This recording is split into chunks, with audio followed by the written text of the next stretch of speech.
Hello, in this video we are going to show you how to use the mobile app for SADL 7920.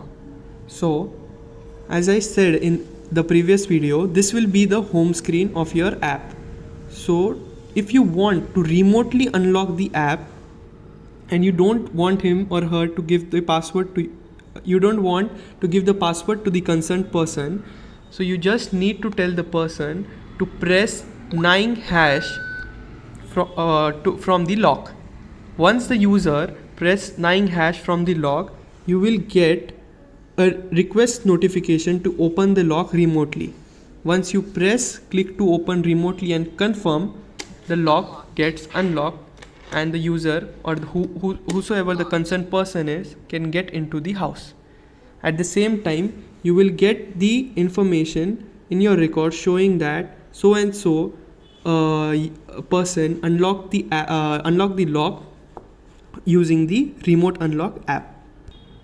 Second option in the app is if you want to give a one-time password to the user, that is a OTP to the concerned person who is at the door. So you need to click on the get option.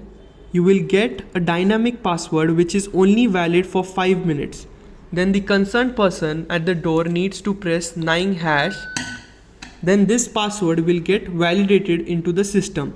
Then you can share this password to the concerned person.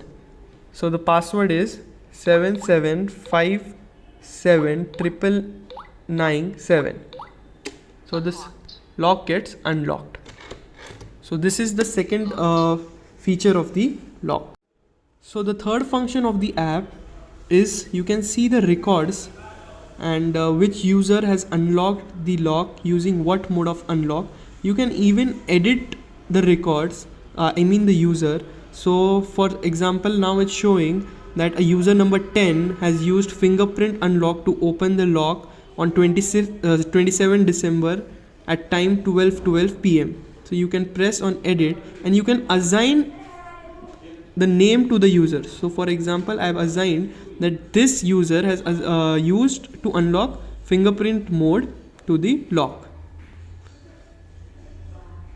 The fourth function of the app is temporary password. So temporary passwords can be given to guests who are going to stay at your house for around say 5 to 7 days, or to the maids.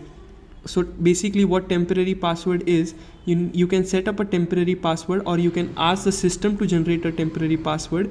You can give a name to the temporary password and effect of time. So effect of time is you want the password to be validated from say 27th December 12:14 p.m. till 30 December 12:14 p.m. So the whatever password you set over here, so suppose I set password 1 2 3 4 5 6 8 and I set guest. So this password will be validated from this time and this will be the failure of time. So you will see that it's syncing. To get it validated, you need to press 9 hash on the device. Once you press 9 hash and refresh the page, the password will get validated. So this password will be valid till 30th of December 12:14 p.m. after which it will get disabled. These are the functions of the mobile app Ulta World.